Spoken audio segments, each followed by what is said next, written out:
मध्ये मस्त उसळ, चण्याची उसळ.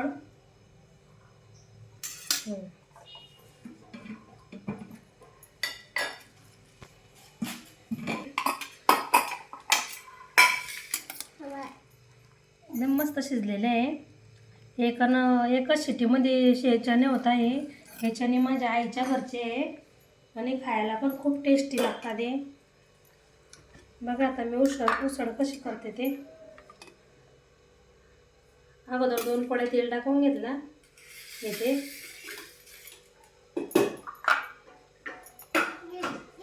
आणि मी जास्त काही टाकणार नाही आहे. बघा कांदा आणि लसूण ठेचलेला लसूण जरा जास्त घ्यायचा म्हणजे एकदम भारी टेस्ट येते.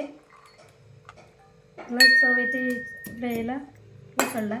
आणि कांदा आणि कोथिंबीरच घेतलेला आहे मी. आता मी हे मस्त बारीक ठेचून घेते. चण्याची उसळ आमच्या घरी मुलींना पण आवडते, आमच्या घरी सर्वांना आवडते. आणि आज त्यांना सुट्टी आहे त्याच्यामुळे मग मी म्हटलं चला आज बनवू आपण मस्त उसळ. बघा आता आपलं इथं तेल तापलेलं आहे. मी अगोदर मोहरी टाकून घेते. नंतर जिरं टाकून घेते. जिरं झालं ना मग कांदा टाकून घ्यायचा.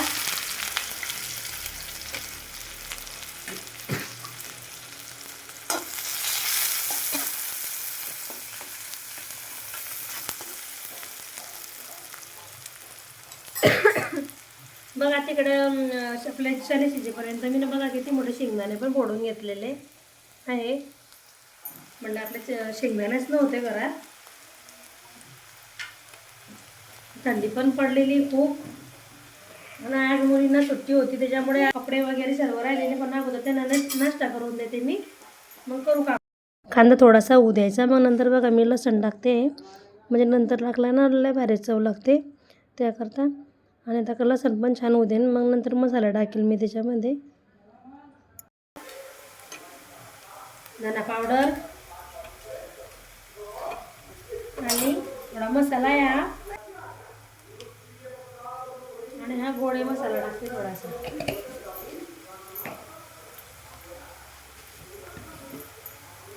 आणि लाल तिखट. एकदम साध्या सिंपल पद्धतीने करते पण खायला खूप टेस्टी होते अशी उसळ. बघा हे मसाले झाले. नंतर मी या चण्या म्हणलंच थोडंसं पाणी आहे. थोडं चण्या म्हणलंच पाणी टाकून घेते. मसाला छान तेल सुटेपर्यंत शिजू देते.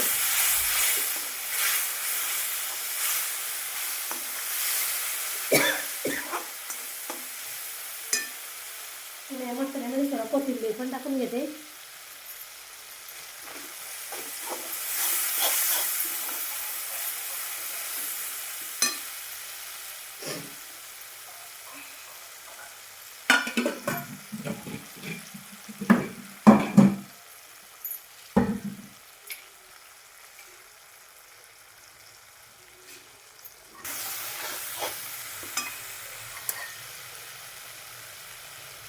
बघायचं नाही म्हणलं पाण्याचा इकडं काढून घेते मी.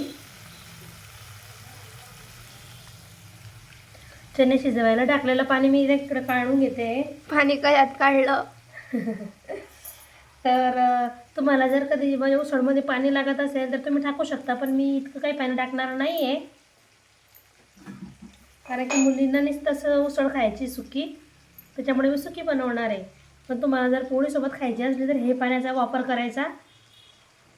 बघा आता इकडे किती मस्त तेल सुटलेलं आहे मसाल्याला. असं मस्त थोडा वेळ लागतो पण असं तेल सुटेपर्यंत पाणी टाकलं ना की एकदम भारी टेस्ट पण येते आपल्या स्वयंपाकाला. म्हणून केव्हा पण असं मसाले एकदम छान तेल सुटेपर्यंत मंद गॅसवर होऊ द्यायचे. बघा आता मी याच्याने टाकून घेते.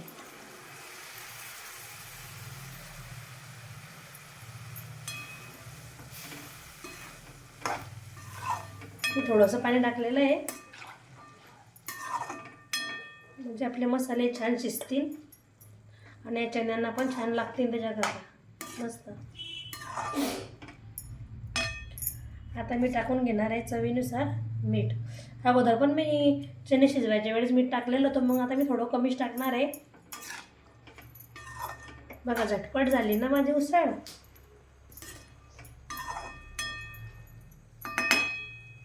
आता मी झाकण ठेवून थोडं शिजवून घेणार आहे.